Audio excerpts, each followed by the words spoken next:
Hi guys! So ngayon, papakita ko sa inyo yung mga wallet na ginagamit ko sa office. Office So yung setting is papasok ako sa office. Tapos, syempre maghapon ako doon. Tapos, lalabas, kakain, bibili ng kung ano-ano kung may kailangan bilhin. So pakita ko lang bakit nag-e-evolve yung wallet ko. Yung unang ginamit ko ganito. Yung medyo mataba siya. Okay? So, pag inopen ko yan, madaming mga pwedeng ilagay dyan. Okay? Na cards. And, syempre, may cash na pwedeng paglagyan.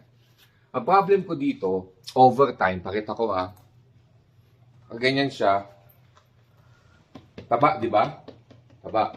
Pag umupo ako, habang tumatagal sa office, medyo sumasakit yung sa likod. Kasi nga, mataba yung wallet eh. Okay? So, yung ginawa ko, iniwan ko to sa desk. O kaya sa bag ko. Sa desk, sa office. Ang problem, paglabas ko, nakalimutan ko. So, nasa mall ka na, nakalimutan mo, babalik ka na naman. And twice nangyari yon. So, ayoko na maulit yon. Ngayon, nilagay ko siya dito. Ang problem, nagbabadyo, di ba? Pag nakaupo ako, okay lang. But over time, after a few hours, yan, medyo uneasy na. Kasi nga, mataba siya. Yan, kita nyo naman, di ba? Nagbabulge.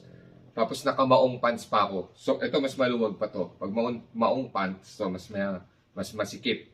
Okay? So now, nagpalit ako dito, mas manipis.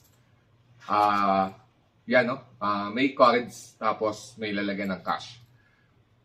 Pero eventually, ganun din ang ending. So, pag nilagay ko siya dito, although mas manipis na siya, pero pag nakaupo ako overtime, nagiging uneasy. Alright?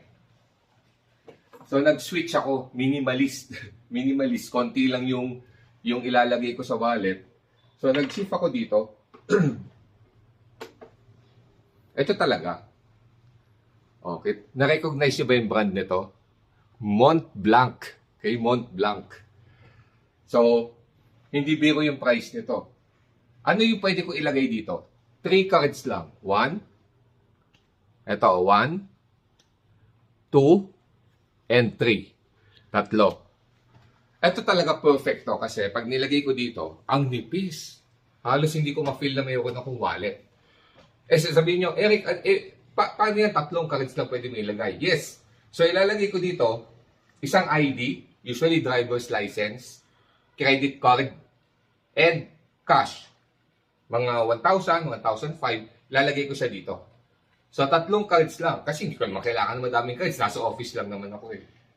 Ang naging problem ko guys dito, by the way, i-reveal ko magkano to So, nabili ko to sa Rostans, Mont Blanc. Nasa kulang-kulang ng 12,000 to. Sipin nyo nasa 12,000 tong wallet na to. 3 cards lang pwede mo ilagay. Now, maganda to sana eh. Dahil nga manipis eh, di ba? Minimalist eh. Ang problem ko dito, wala pala tong RFID. So, kung meron kang credit card dito, tapos may skimming device, makukuha yung credit card information mo. So, wala tong RFID. Paano nyo malalaman kung may RFID? Try nyo. Lagay ka ng credit card dyan sa wallet mo.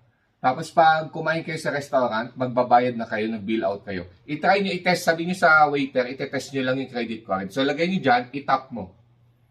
Pag nag-proceed yung transaction, hindi siya RFID. Enabled. Okay? So, walang RFID. Ang mahal-mahal, walang RFID, di ba? Pero ginagamit ko pa rin to from time to time. Ito ngayon yung pinalit ko. Big Skinny wallet. Okay? So, Big Skinny. Yan. Yan. Manipis talaga to. Okay? Nasa SM to eh. Meron silang outlet doon. So, manipis na. Yan Kasi ang dami niyang pwede ilagay. 1, 2. Yan 1, 2, 3. Meron ka pa ditong ID. Meron ka pa dito. Meron ka pang 3 card slots. So, paano ba yung setup ko dito? Ito, by the way guys, RFID enabled. So, tinest ko to, So, lagay ako ng credit card sa loob. Tapos, tinak ko, hindi talaga nagpo-proceed. Hindi na didetect nung credit card machine, yung credit card. Okay? So, ang ginagawa ko dito, again, ID, one ID, usually driver's license, one credit card, and then small amount of cash. Para sa yung cash, kahit dito guys, may cash ako dito. Okay? So, 1,000 pesos, o kaya 1,005. Saan ko ginagamit yung cash na yon? Just in case, hindi gumana yung credit card, meron kang pang cash. Okay? Ayaw mo naman maghugas sa kusina ng restaurant, di ba? Kasi hindi gumana yung credit card mo, wala kang pambayad. So, dito, meron din akong cash. Ito, meron ako dito. Tapos, lalagay ko dito yung credit card ko and then one ID. Tapos, ang nipis niya. Tingnan nyo. Manipis yan, guys, ha? Yan. Di ba? Pag nakapantalon ako, hindi mo alam na meron pala akong wallet dun sa front pocket ko. Okay? Now, ang gusto ko pa dito, magkano lang to? Nasa 2,800 yata o 2,500 itong wallet na to. Okay? Nakasale yata. I'm not sure kung nakasale. Pero yan, no? Leather siya. Leather wallet. So, yan.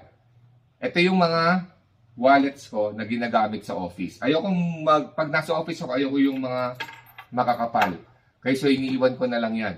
Ito lang yung mga dala ko. It's either ito o ito. Depende. Alright, sige nga, i-share nyo sa akin paano kayo gumagamit ng mga wallets sa daily use nyo. Kung anong mga wallet, mga minimalist dyan. No? Kasi kung ito, ang dami mong laman, nandito yung iba-ibang IDs mo, hindi mo naman gagamitin eh. Di ba? Nasa office ka nga lang eh. Alright? So, yan, minimalist. And then make sure guys pag gumamit kayo ng wallet, nowadays, make sure na may RFID protection siya para hindi makukuha yung mga information dun sa credit card nyo. Alright? Yun lang guys for now. See you on my next video. Bye-bye.